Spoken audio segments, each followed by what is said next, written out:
Queridos, vamos abrir nas nossas Bíblias no livro de Gênesis, capítulo de número 3, que eu tenho explorado o Evangelho de Jesus visto aqui no Éden. Deixa eu fazer uma perguntinha, queridos, antes de lermos o texto aqui. No Éden, Adão e Eva tinham tudo, correto? Eles tinham comida, tinham alimento em abundância, tinham harmonia, tinham paz, a família estava equilibrada. Eles não tinham problema algum, correto? Agora, num estado como esse, será que eles oravam, queridos? Vocês acham que Adão e Eva oravam lá no Éden, antes da queda? Tinham tudo, estava tudo bem, será que eles oravam? O que vocês acham? Vamos ler aí, queridos, Gênesis 3, verso 8. Ouvindo o homem e sua mulher os passos do Senhor Deus, que andava pelo jardim, quando soprava a brisa do dia, ou em outras versões, no entardecer, esconderam-se da presença do Senhor Deus entre as árvores do jardim. Mas o Senhor Deus chamou o homem perguntando: onde está você? Apenas até aqui, queridos. Vamos orar. Senhor Jesus, fala à tua igreja, ao teu povo, que o Senhor possa ministrar aos nossos corações, transformando-nos. Realiza a tua boa obra, Senhor. Queremos que o Senhor nos ensine o Evangelho, a verdade, transforma as nossas vidas, que cada um saia daqui tocado pela mensagem do Senhor em nós. É o que te pedimos em nome de Jesus. Amém. Amém. Podeis assentar, queridos? Essa é uma pergunta intrigante, né? Será que Adão e Eva, antes da queda, esse trecho que nós lemos aqui já é após a queda, mas será que antes da queda Adão e Eva oravam a Deus? Uma certa aula que eu dei aqui na igreja, né, eu fiz uma pergunta às pessoas que estavam participando desse curso. Perguntei quais os tipos de oração que havia, né? E foram me dando várias respostas, todas corretas, dos tipos de oração que nós fazemos, né, ao longo da nossa vida. A oração mais comum, claro, é a oração de petição, em que você coloca uma questão, um problema diante de Deus e pede que Deus te auxilie, que Deus te ajude, que Deus intervenha naquela situação a fim de resolvê-la. Essa talvez seja a oração mais comum. Existe a oração de intercessão, muito similar a essa, mas você orando por um terceiro, por uma pessoa a quem você quer bem, um familiar, um amigo, etc. Uma oração de intercessão.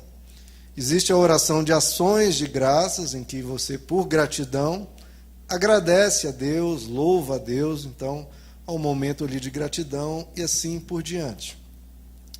Mas eu insistindo com as pessoas para eles dizerem, tentarem descobrir uma das formas de oração, um dos tipos de oração, e ninguém acabou acertando, falando um tipo de oração que eu acho crucial na vida de um cristão, essencial, e ninguém conseguiu lembrar esse tipo de oração, que era a oração que Adão e Eva praticavam antes da queda, que é a oração de comunhão com Deus, de você simplesmente se chegar à presença de Deus e comentar com Ele a sua vida, falar com Ele as suas questões, às vezes sem pedir, mas simplesmente abrindo o seu coração a Ele, colocando diante dele as questões que às vezes você coloca para um amigo, para uma amiga, para sua mãe, para o seu pai.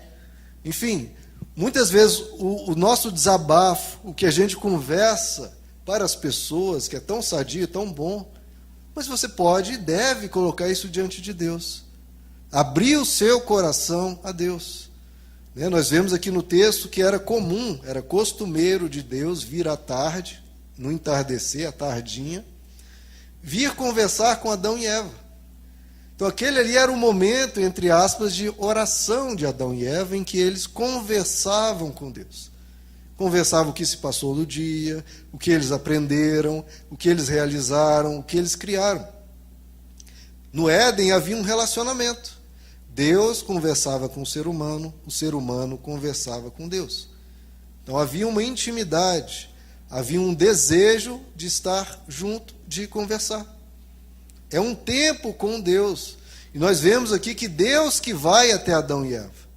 É Deus que vai procurá-los. Inclusive ele pergunta: onde estão vocês?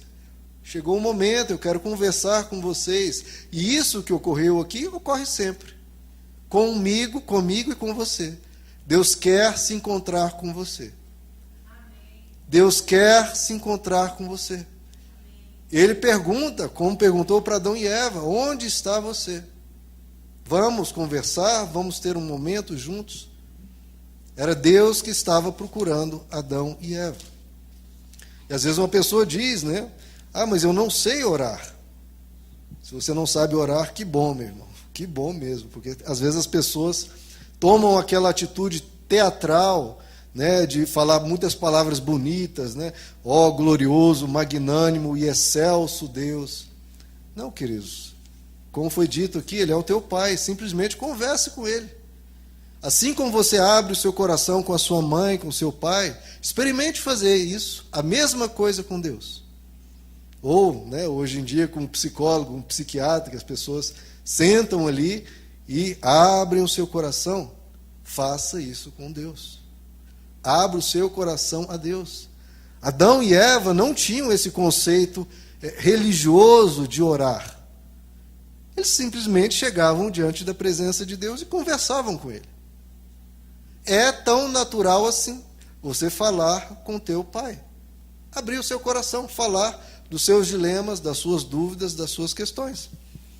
Certa pessoa, certa vez, estava no hospital, estava nos seus últimos dias de vida, veio a conhecer Jesus ali, e ele queria orar, e falou isso: olha, eu não sei orar, eu não sei como fazer isso, porque eu não tive vivência de igreja. Aí o pastor falou para ele: não, olha, pegou uma cadeira, colocou do lado do leito do hospital, falou: olha, imagine que tem uma pessoa sentada aqui, e essa pessoa se chama Jesus. Agora fale com ela, exatamente como você falaria com alguma outra pessoa, só que essa pessoa é Jesus. Ele, tá bom, isso é fácil. E passava ali, às vezes, as pessoas e viam lá ele conversando, virado para a cadeira. E diz que quando ele finalmente faleceu, quando os enfermeiros foram lá, ele estava reclinado a cabeça sobre a cadeira onde estaria sentado Jesus, né? Então, a gente precisa criar, queridos, esse relacionamento. Veja o nosso relacionamento com Deus ser meras petições, sempre pedindo coisas. Você também pegar o peso enorme do seu coração, peso enorme da sua mente, às vezes com tantos pensamentos doloridos, pensamentos pesarosos, pensamentos adoecidos, pensamentos estressantes, pensamentos de tanta angústia e preocupação, e você pegar tudo isso e descarrega em Deus, no colo de Deus. Você chega a Deus e coloca tudo aquilo. Experimente fazer isso. Como a paz de Deus, que excede todo entendimento, vem e traz calmaria às tempestades do nosso coração. Mas aí é você descarregar e colocar no colo dele. É você se derramar. Não é você murmurar diante de Deus, porque muitas vezes as pessoas transformam a oração no exercício de murmuração. Por isso que o texto lá diz: apresentei as vossas orações e súplicas diante de Deus e com ações de graças. Porque tem pessoas que colocam os seus pedidos, as suas súplicas diante de Deus, mas fazem isso em murmuração. Olha, Deus, a minha vida está assim, não está vendo que está tudo muito ruim, tudo indo de mal a pior, Deus, está tudo errado, Deus, por que você permitiu? Deus, você não está vendo? Deus, a oração da pessoa é uma constante murmuração contra Deus e às vezes até um ataque contra Deus. Deus, por que isso? Você não está vendo? Deus, você não vai fazer nada? Não, queridos, a nossa oração tem que ser com ações de graças. Ou seja, Deus, obrigado porque eu tenho a quem recorrer. Obrigado porque o Senhor está ouvindo essa oração. Obrigado porque de alguma forma o Senhor já está agindo e vai agir ainda mais. E daqui um mês ou daqui um ano, essa solução eu vou olhar para trás, que bom, passou. Então é já com essa gratidão. Já sem murmurar, não. É colocando diante de Deus com esperança, com alegria, sabendo que você tem um pai a quem recorrer e um pai que se importa. E aqui Adão e Eva, eles conversavam com Deus face a face. Conversavam com Deus, Deus vinha à tarde E Adão e Eva conversavam com Deus. E muitas vezes as pessoas têm aquele pensamento, nossa, que inveja, né, de ter esse acesso a Deus, de poder falar com Deus assim de uma forma tão clara. E às vezes a gente se esquece, queridos, que Jesus, na cruz, ele rasgou o véu de separação que havia.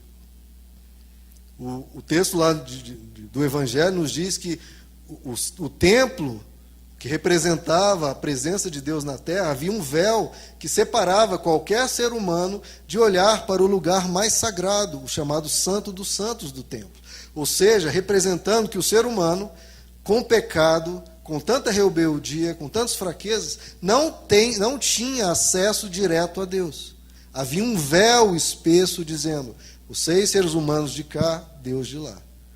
E diz, quando Jesus expirou na cruz e gritou aos céus, Pai, está consumado.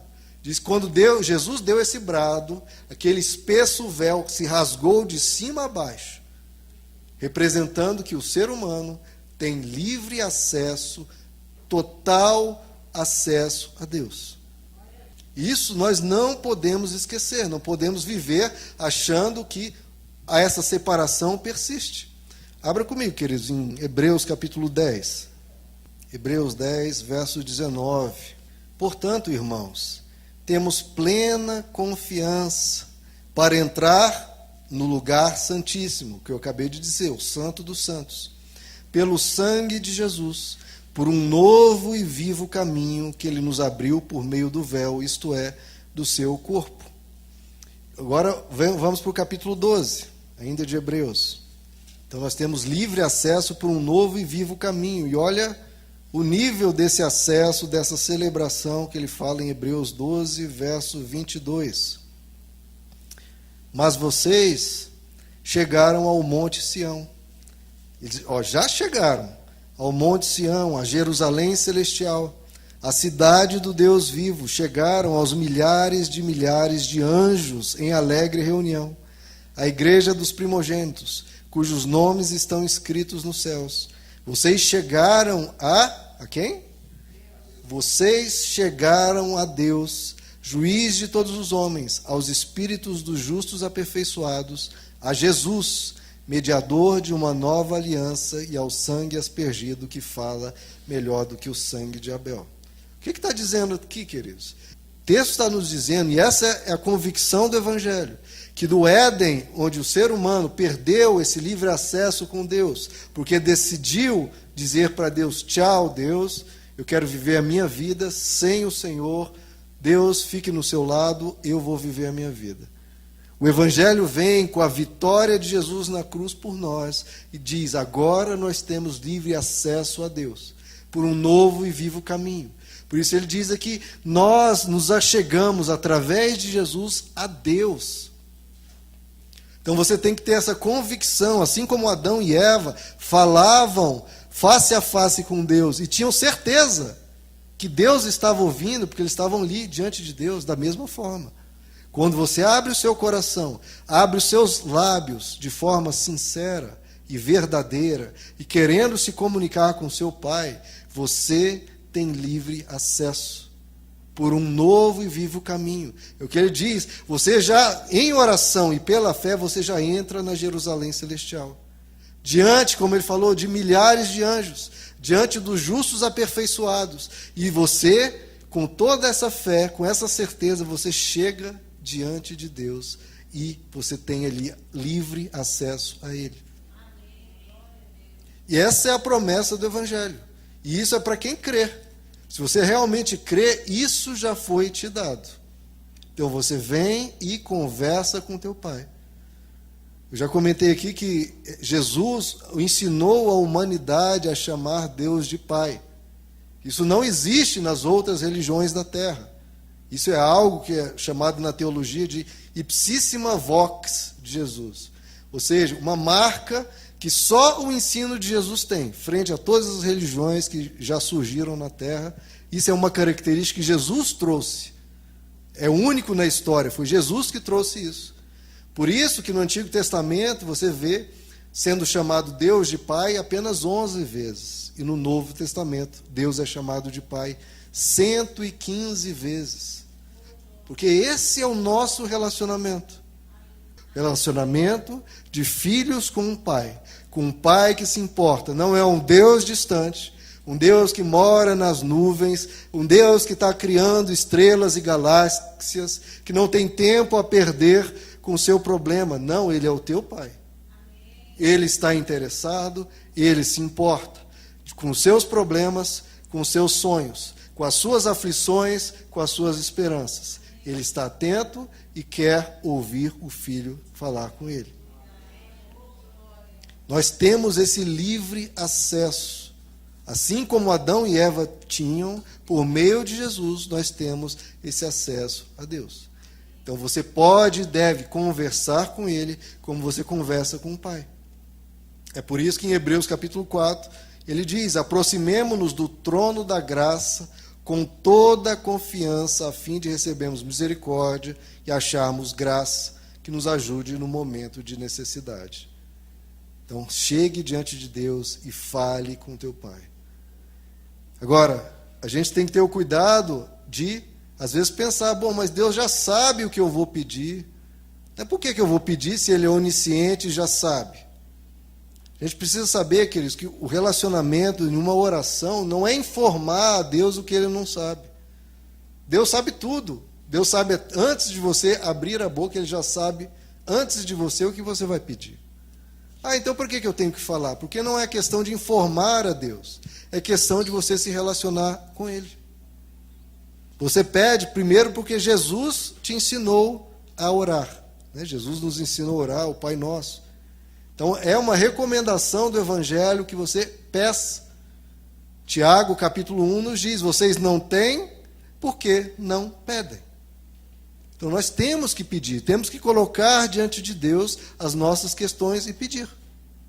Mas não nesse sentido de informar a Deus algo que Ele não sabe. Não. É simplesmente você pedir algo que Ele já sabe que você vai pedir, mas você ter esse relacionamento. Nós, pais, muitas vezes sabemos que um filho quer determinada coisa, mas você espera ele pedir.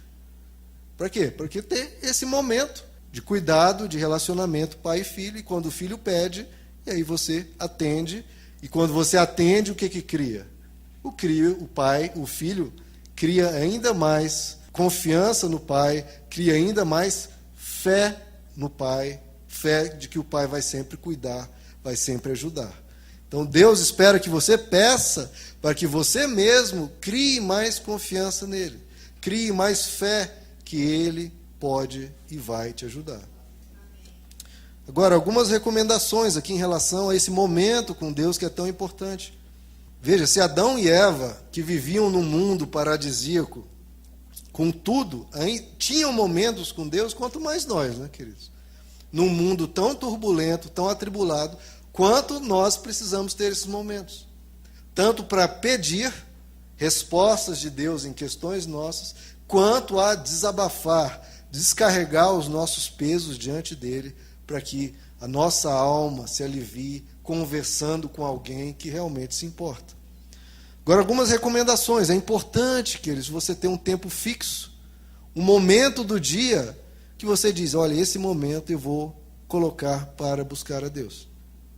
Porque se a gente não faz isso, queridos, na correria que é atualmente, talvez há 200 anos atrás não fosse tão necessário, ainda acho que fosse, que seria, mas hoje ainda mais, é tanta coisa que a gente tem para fazer, tantas interrupções, é o WhatsApp piscando, Facebook avisando, telefone ligando, agora não é telefone só em casa, você carrega no bolso.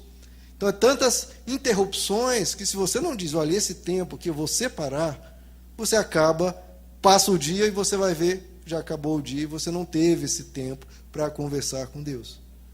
Ou então você já vai fazer aquela oração da pessoa que já está dormindo e nem lembra do que orou. Deus vai ficar sempre com os restos do seu tempo. E aí não é Deus que fica com os restos do seu tempo, é você que fica com os restos do que você poderia consertar, do que você poderia resolver na sua vida por meio da oração. E os benefícios que você poderia receber na sua alma e na sua mente de estar na presença de Deus e permitir que Deus vá limpando o seu interior, te consolando, te tocando, porque isso Ele faz. Se você entra na presença dEle, Deus começa a agir e começa a acalmar as suas angústias, as suas ansiedades e te passar uma paz, como o texto diz, que excede a todo entendimento. Então coloque um tempo. Separe, olha, eu vou, aquele momento X, antes de tal coisa, eu vou separar. Se você quiser separar 5 minutos, separar 10 minutos, enfim, o tempo que for, mas coloque isso. Adão e Eva, como eu disse, toda tarde conversavam com Deus. O seu momento não precisa ser à tarde. Mas então seja de dia ou que seja à noite, mas tem aquele momento para você falar com teu pai. Mas veja só, isso é muito importante. Não de forma neurótica, não de forma religiosa, culposa, com aquela obrigação que, não, vai ser aquele momento, é um momento sagrado, de hora X a hora Y, etc. Esse momento é inegociável. Cuidado, queridos, com isso, porque isso acaba se tornando um peso, acaba se tornando uma obrigação, uma escravidão, e acaba se tornando algo forçado. Às vezes, no nosso zelo, a gente quer tanto servir a Deus, só que acaba você sendo tão forçado que você perde a alegria, perde a celebração, perde a consciência de que aquele momento é um privilégio, e começa a se tornar um peso, um fardo, que não é para ser assim. Então, que seja sempre algo de uma forma leve, de uma forma espontânea, de uma forma natural. Adote um tempo fixo, não por uma questão de, é ultra sagrado, não, é só por questão de organização. Assim como a sua aula de inglês tem uma periodicidade, tem um horário fixo, o seu momento de academia, você geralmente reserva um momento do dia fixo. Aquele é o momento que eu vou, porque você organizou a sua agenda para que encaixasse aquilo naquele momento. Então é sem nenhuma neurose, é de uma forma leve. Assim como Jesus, ao momento que dava, ele ia e orava. Então não transforme numa obsessão, numa fixação legalista, em algo angustioso. Não, hoje eu acabei saindo correndo, não orei, perdi a minha paz. Não, queridos. Tenha paz sempre. Deus é onipresente. Ele sabe que você, na correria, passou. Então, se não deu aquele momento, pode orar depois, ou recupera no dia seguinte, sem neurose, sem uma religiosidade que estraga o relacionamento. Porque o seu relacionamento não é com uma divindade nervosa, não, é com o teu pai que te ama. Ore de uma forma o mais regrada possível, buscando o seu próprio benefício de buscar a sua solução. Se não puder parar para orar um determinado dia, não tem problema, leve Jesus contigo onde quer que você vá. A hora que você está almoçando, o momento que você está no carro, converse com teu pai. Você não conversa com uma pessoa quando ela está no carro com você? Da mesma forma, converse. Seja aquilo espontâneo, seja algo alegre, seja algo de você colocando aquele momento como um privilégio de falar com teu pai. Leve Jesus para onde quer que você vá, sempre. Ele é onipresente, isso é um privilégio, um benefício que nós temos, que você pode falar a qualquer momento com ele. E há a questão lugar, além da questão tempo. Também não prenda Deus a um lugar apenas, né? Eu gosto de orar tal lugar, porque eu me sinto ali mais em paz. Não, leve Deus para onde quer que você vá. Certa vez perguntaram para Jesus, qual que é o lugar certo da adoração? É subindo num monte ou no templo em Jerusalém? Qual que é o lugar mais sagrado, onde a oração é mais poderosa, onde vai vir uma resposta mais rápida? Jesus falou, não. Você não precisa ir num monte ou no templo. Desde que você esteja adorando ou orando em espírito e em verdade, essa é uma oração com poder. Essa é uma oração que eu ouço. Aí você pergunta, mas por que Jesus subia no monte para orar? Ele subia porque a multidão estava sempre perseguindo ele, sempre atrás dele, e ele fugia para cima do monte para encontrar um lugar a sós, um lugar quieto. Porque isso é importante. Você está num momento, um lugar, numa situação em que você não vai ser interrompido.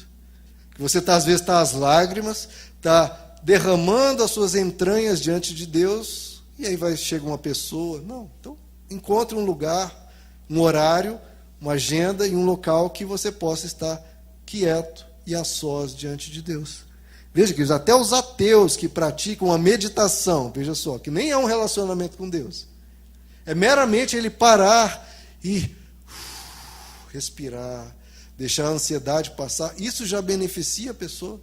O pastor Léo, que veio aqui, disse que agora tem uns clubes de nadismo, né? Não é de nudismo, é de nadismo, que as pessoas alugam ali um fim de semana para ir para um lugar fazer nada.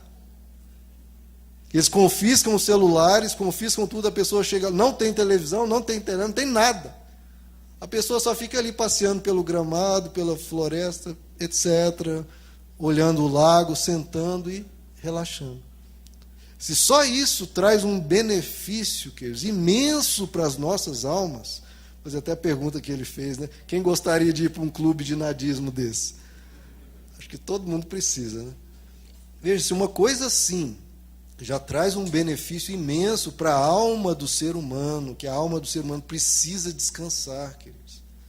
A gente fica recebendo tantas informações, você liga o jornal, você vê bomba explodindo, é facada, é traficante, é tanta confusão. Às vezes a gente precisa de um momento de fechar o olho e pensar em coisas boas, ou não pensar em nada. Mas com Deus é muito mais forte, porque é você se esvaziando na presença daquele que quer te limpar, que quer cuidar de você, que quer trazer uma paz. E a paz vem, queridos. Você tem que fazer esse experimento na sua vida. Você chegar e falar, estou aqui, Senhor. Eu quero abrir o meu coração agora totalmente. Eu quero estar aqui na tua presença. É eu e você e mais ninguém. Mais ninguém. Não tem o pastor Romo, não tem o pastor... Não, é eu e o Senhor, Deus. Eis-me aqui. Encha meu coração. Limpa o meu coração, arranca o que não presta, me enche de bons pensamentos e vai conversando com Deus. Fale as suas angústias. De novo, não fique só pedindo, não, fale com Ele. O que é que está doendo? O que é que te preocupa?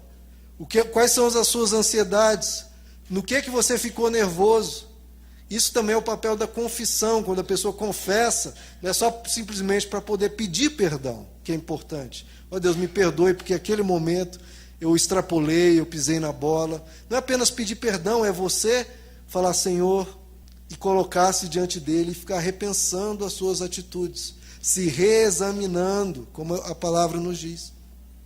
E aí Jesus vem e nos diz, entra no teu quarto, tranca a tua porta e fala com teu pai que vem em secreto. E o que ele diz? E o teu pai que vem em secreto te recompensará. Então isso, queridos, é crucial, é vital na vida de um cristão. Você entrar no teu quarto ou em qualquer lugar que seja, fechar a porta, simplesmente representando um momento a sós com Deus e falar com teu pai. Que ele está vendo. Como Adão e Eva que estavam ali conversando com Deus, você vem e fala com ele. Ali no seu jardim, se você quiser. E o teu pai que vem em secreto te recompensará. Veja, as pessoas são muito presas, queridos, a geografias. Se nós montássemos aqui uma excursão, vamos lá, excursão, Igreja Batista, Palavra da Graça, Jerusalém 2019. Opa, vamos embora todo mundo. E as pessoas vão, compram lá e a gente vai, organiza uma excursão, chega em Jerusalém, o que acontece? Um monte de gente se debulhando em lágrimas, as pessoas extasiadas, né, se quebrantando diante de Deus. Que maravilha, isso é ótimo. Mas você pode transformar o teu quarto numa Jerusalém. Bastando o seu coração se derramar da mesma medida. Porque Deus, como eu disse, Ele é onipresente. Ele só quer um coração que o adore ou ore em espírito e em verdade. Ele se transforma num local sagrado. Você vindo com um desejo de buscar a Deus, com sinceridade, com o coração aberto, meu irmão, Deus faz muita coisa. Essa é a oração mais poderosa, de um coração aberto e sincero diante de Deus. Ele faz. E a oração, que eles também tem que ser, e isso é muito importante aprendermos, Você não apenas pedir soluções para os seus problemas, mas você orar por sabedoria. Imagine se Adão e Eva orassem a Deus, falassem com Deus em relação ao dilema que tinham, comer ou não comer da árvore. Coloca diante de Deus: Deus, por que realmente eu não posso? Não entendi. Deus, olha a informação que eu recebi. Está correta? Não está? Se não está, por que não? Senhor, leve tudo a Ele. Você tem um pai.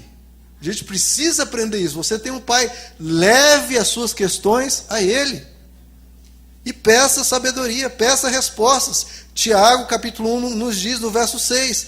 Se em qualquer questão da sua vida, se qualquer dilema, nas suas emoções, nas suas angústias, ou num problema realmente que você está passando, você não tem sabedoria para lidar com aquilo, lidar com seus filhos, lidar com um problema familiar, lidar com a questão com o cônjuge, você não tem sabedoria a isso, a Bíblia nos diz: então peça a Deus, que a todos dá liberalmente.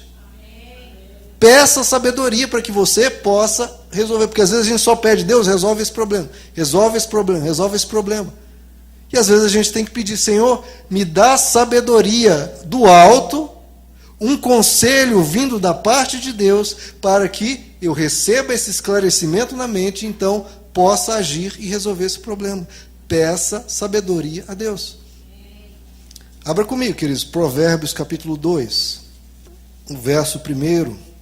Meu filho, se você aceitar as minhas palavras e guardar no coração os meus mandamentos, se der ouvidos, olha só, à sabedoria, e inclinar o seu coração para o discernimento. Agora ele fala: olha, se clamar, ou se você quiser colocar numa coisa mais clara ainda, se você orar, clamando por entendimento e por discernimento, olha só, gritar bem alto, o tamanho desejo da pessoa de saber resolver aquela questão. Então, por discernimento, gritar bem alto, se procurar a sabedoria como se procura a prata. Olha só, porque às vezes a gente procura a prata, mas na hora de procurar a sabedoria, que vai resolver os problemas mais angustiosos da nossa vida, a gente procura mais ou menos. Não. Se procurar a sabedoria como se procura a prata, e buscá-la como quem busca um tesouro escondido, então você entenderá o que é temer o Senhor e achará o conhecimento de Deus. Então veja, você tem que buscar a sabedoria para resolver, queridos, as questões mais angustiosas da alma. Muitas vezes são de relacionamentos, são de decisões que você precisa tomar, e essa decisão é você que vai tomar, não é ninguém mais. E para você tomar essa decisão, você precisa de sabedoria. Então, grite bem alto, clamando a Deus: Senhor, me dá sabedoria. A gente conhece a história de Salomão, mas na hora que a gente passa por problemas, a gente não lembra dessa história. Salomão ia assumir, após o rei Davi falecer, ele ia assumir o reinado de Israel. Uma nação inteira sob o comando de um jovem, que não tinha muita experiência. Meu Deus, como é que eu vou governar essa nação? Tantas responsabilidades, tantas atividades, tantas decisões, e eu sou um jovem inexperiente, como é que eu vou lidar com isso? E aí ele tem um sonho, e Deus aparece para ele no sonho e diz: Salomão, peça-me o que você quiser. Olha só, hein, irmãos. Imagina se Deus chegasse diante de você e dissesse: peça-me o que você quiser. O que você pediria? E aí poderia pedir o quê? Riquezas, né? Ouro e prata, porque com ouro e prata, bom, os problemas que a nação tiver, os problemas pessoais que eu tiver, eu resolvo com dinheiro. Mas será que dinheiro resolve tudo, queridos? Não. Problemas com os filhos, geralmente, não resolve. Pode até piorar. Tem muitos problemas que dinheiro não resolve. A derrota dos meus inimigos, aquela pessoa que está me perseguindo, aquela pessoa que me trata mal, aquela pessoa que me ofende, posso pedir para que Deus afaste, coloque em outro lugar. Ele pensou em tudo isso, em riquezas e paz, derrotando os inimigos. Mas ele chega a Deus e diz: Senhor, eu quero sabedoria. Queridos, sabedoria é o quê? É algo que você pega, é algo que você vê. A hora que você ganhou sabedoria, você resolveu algum problema? Não, o dinheiro chegou, pronto, sai pagando, está resolvido tudo. Pelo menos os problemas mais assim superficiais. Ou paz, todos os inimigos desaparecem. Parece que agora a sabedoria chegou, os problemas continuam todos ali, ameaçando te atacar, todos continuam te cercando. Parece que não resolveu nada. E na verdade você acabou de resolver tudo. Deus elogia Salomão, dizendo: você poderia ter pedido riqueza sem fim, poderia ter pedido a derrota de todos os inimigos, mas você pediu sabedoria. E você fez o certo, e por causa disso eu te darei riquezas e te darei vitória sobre seus inimigos. Porque na verdade, não é que Deus magicamente fez plim-plim e derrotou tudo. Não, é porque a sabedoria, você tendo sabedoria, você vai adquirir riquezas. E você tendo sabedoria com relação aos seus inimigos, você vai ter diplomacia, você vai dirimir os conflitos, vai diminuir as implicações. Então, simplesmente foi consequência da sabedoria que ele decidiu buscar. E buscar como? Como ele falou. Como você busca a prata, como você busca o ouro, você busca adquirir sabedoria para lidar com os dilemas da vida. Então, nas suas orações, não peça apenas dinheiro. Deus, eu tenho essa dívida para pagar, me dá dinheiro. Não, peça sabedoria. Peça sabedoria. Senhor, me dá uma sabedoria para ser mais excelente no que eu faço. Me dá sabedoria para na hora que vier um problema, em vez de eu fugir do problema, não, esse problema não é comigo, não. Fala ali com aquele outro. Porque as pessoas são assim: não, eu não vou pegar esse pepino, não, porque vai dar muito trabalho. Não, peça sabedoria. Vem um pepino imenso, um caos no trabalho. Deixa comigo que eu vou resolver, porque Deus vai me dar sabedoria para resolver isso. E se você resolve, o que acontece? Por causa da sabedoria que você teve, você resolveu, aí depois vai vir a riqueza. Então peça sabedoria, porque aí você vai ser promovido, aí você vai conseguir resolver problemas, aí as coisas vão ampliando, vão melhorando, porque você resolveu buscar sabedoria. É aquela mesma situação. O que a gente diz? A gente não deve dar o peixe para a pessoa, a gente deve dar o quê? A vara de pescar. Deus tem o mesmo entendimento, porque Deus é sábio. Deus não quer ficar te dando peixe, porque senão toda hora você tem que voltar. Ele quer te ensinar, te dar a vara, te ensinar a pescar. E agora vai lá, meu filho. Seja um homem trabalhador, uma pessoa trabalhadora, te dei a vara, te dei a sabedoria. Então, da mesma forma, peça a Deus sabedoria. Porque aí sim você vai poder, com as suas mãos, produzir e gerar riquezas, porque você teve a capacidade de fazer isso. E olha só, Provérbios 2, que a gente estava lendo, olha o verso 11. O bom senso, ou sabedoria, o guardará, e o discernimento o protegerá. A sabedoria o livrará do caminho dos maus, dos homens de palavras perversas. Então veja só, às vezes a gente ora de novo, pedindo: Deus nos guarda das pessoas más, Deus nos guarda de problemas, Deus nos guarda, nos protege. E o que ele está dizendo? Não, peça bom senso, peça sabedoria, porque se você tiver sabedoria, você mesmo com essa sabedoria, a sabedoria o protegerá. A sabedoria o protegerá, porque você vai tomar uma decisão para um lado ou para o outro e fala: Senhor, me guarda, me protege, mas você toma uma decisão que vai te machucar. Aí o que adianta você pedir: Senhor, me protege, se você mesmo foi para um caminho arriscado? Então, além de pedir a Deus: Senhor, me protege, também peça: Senhor, me dá sabedoria, para que eu não, fazendo escolhas erradas, eu mesmo esteja plantando dores para mim. E olha só, quando você orar a Deus, queridos, pedindo sabedoria, pedindo uma solução de um problema, buscando uma resposta, leve isso até Ele, espere uma resposta. Espere que Deus te oriente de alguma forma. Isaías, capítulo 8, tem um trecho muito interessante, que ele fala que o povo perderam tanto essa noção de que nós, como Adão e Eva, nós temos acesso a Deus e podemos conversar com Ele. Perderam tanto isso, e muitas pessoas são assim, que eles passaram a consultar feiticeiros e consultar espíritos de pessoas mortas. E muitas pessoas são assim, tem tanto medo do futuro. Ai meu Deus, como é que vai ser meu futuro? Como é que vai, se daqui a um ano, como é que vai estar a minha vida? Que as pessoas vão o quê? Consultar espíritos de mortos, feiticeiros ou cartomantes. Ou o que quer que seja, ou, hoje em dia até um profeta evangélico, a pessoa vai consultar, entre aspas, por quê? Por medo. Ah, eu tenho muita fé, eu vou lá. Não, não é fé, é medo. A pessoa tem medo do futuro e por isso quer ir consultar. Não.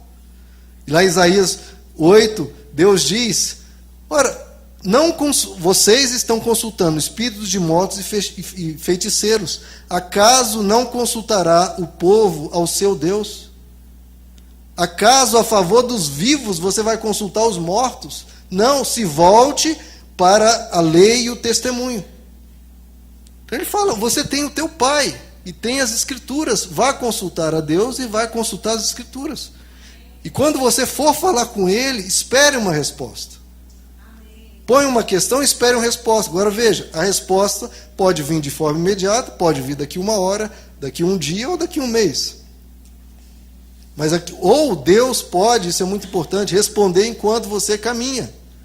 Porque às vezes as pessoas sempre querem que Deus venha agir de forma sobrenatural, e às vezes Deus age de forma natural. Às vezes, à medida que você vai pensando no problema, Deus vai te conduzindo a pensar da forma correta e você atingir a resposta. Você encontrar a solução. Ah, mas foi de uma forma que Deus não agiu. Quem disse que Deus não agiu? Jesus disse o quê? Que quem busca, acha. O objetivo é achar, não é? E você está buscando e colocou diante de Deus, Deus vai te conduzir. De uma forma ou de outra. Pode vir uma voz? Pode. Pode vir uma pessoa do nada te ligar e te dar uma orientação que pode resolver tudo? Pode. Ou pode você, no seu esforço, no seu caminhar, Deus te orienta. Não limite Deus a uma só expressão de ação, queridos.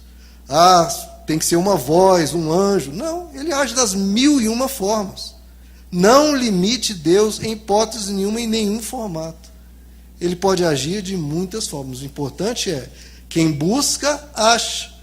Você achou? Dê glória a Deus. Ah, mas não foi Deus, foi um amigo que disse.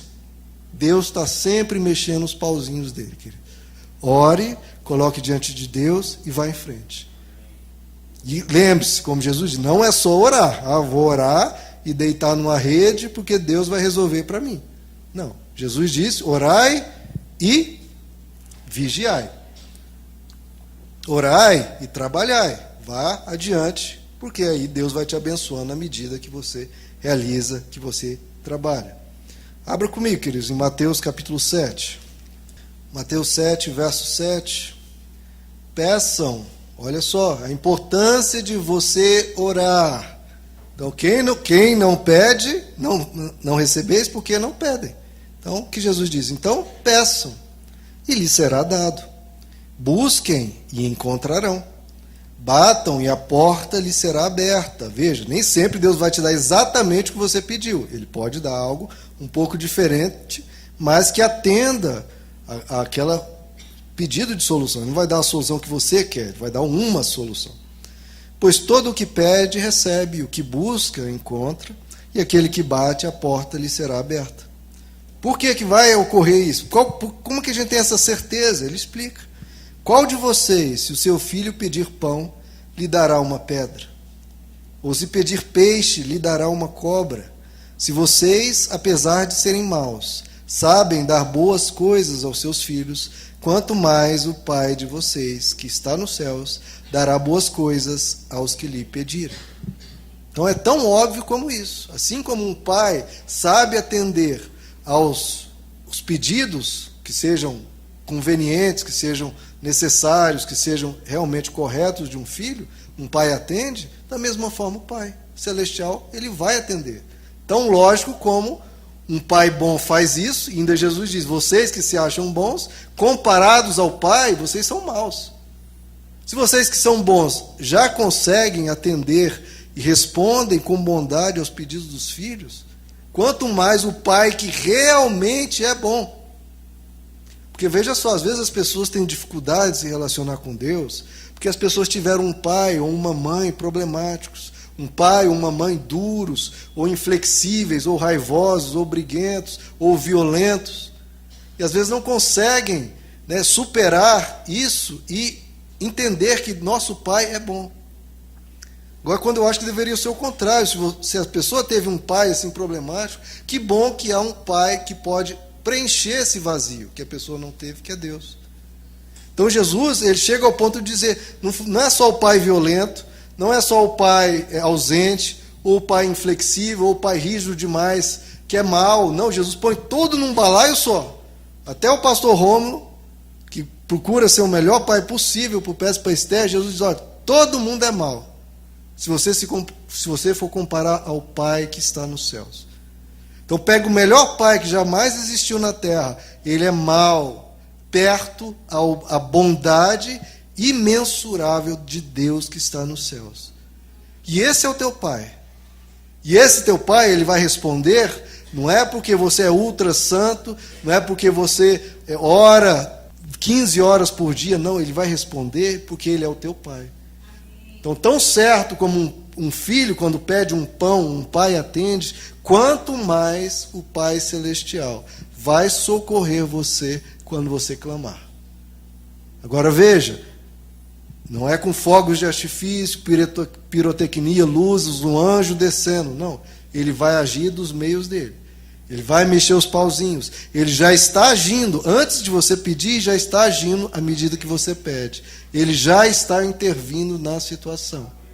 Que às vezes requer o seu tempo, requer que você clame por sabedoria, para que você aprenda, né, com aquela situação, os erros que você cometeu, porque Deus não pode ser conivente com os seus erros, porque senão você vai continuar se ferindo repetidas vezes.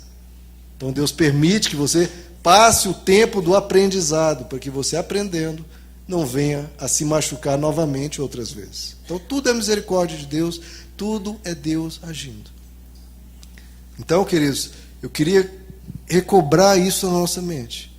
Em vez de pensarmos, poxa, Adão e Eva tinham um privilégio, realmente tinham. Mas nós temos livre acesso ao trono da graça, por meio do novo e vivo caminho. Então, assim como Adão e Eva tinham à tardezinha um momento com Deus, tenha o seu momento com Deus. Isso é necessário para que o que você busca, o seu milagre, a sua situação venha a ser resolvida e você possa provar, experimentar que Deus é bom. É pedindo que você recebe, é buscando que você encontra, é batendo que as portas vão se abrir. Então entenda-se como no Éden, porque na cruz o que Jesus fez foi nos dar acesso a muitos dos privilégios que foram perdidos no Éden. Agora Ele nos leva e vocês têm acesso ao Pai. Por isso que Jesus diz, venham a mim todos os que estão cansados e sobrecarregados, e eu os aliviarei. Isso é promessa do Evangelho. E para você ser aliviado, o que você tem que fazer? Venham a mim. Amém, queridos? Vamos ficar de pé? Então, aquele que estiver cansado, aquele que estiver sobrecarregado, por favor, vá até Jesus. Porque é só isso que ele pediu. Venham até mim. Tenha o seu momento. Isso eu não posso fazer por você, queridos. Não posso. Pastor Wagner não pode fazer isso por você. É você e Deus. Ele te convoca. Venham a mim. Ele pergunta, como nós lemos em Gênesis 3, onde está você, Adão? Onde você está, Eva? Ele está te perguntando. E muitos estão escondidos, talvez não nas árvores, mas no trabalho, na academia, fazendo isso ou fazendo aquilo. E ele continua perguntando, onde está você? Cadê o nosso momento juntos? Cadê? Onde está você? Vamos ter o nosso momento? Venham a mim.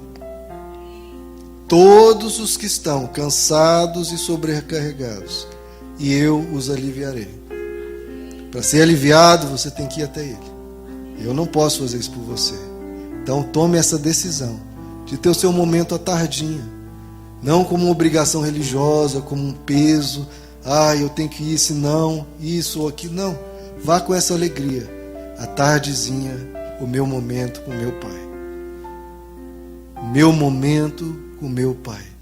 quantas almas estariam saradas, queridos, se todos os minutos que gastaram conversando com um amigo, ou com um psicólogo, ou com um psiquiatra, ou o que quer que seja, não parasse de conversar com essas pessoas, não, mas também tivesse esse mesmo período com Deus. Quantas almas já teriam saradas? Quantas pessoas já receberiam de Deus essa paz que excede todo entendimento? A gente não tem noção, queridos, o arsenal à nossa disposição para sarar o nosso interior, curar a nossa alma. Porque Deus vem e Ele toca, queridos. Deus vem e aquele momento que parece que você está sozinho, não tem ninguém te vendo, não tem ninguém te ouvindo.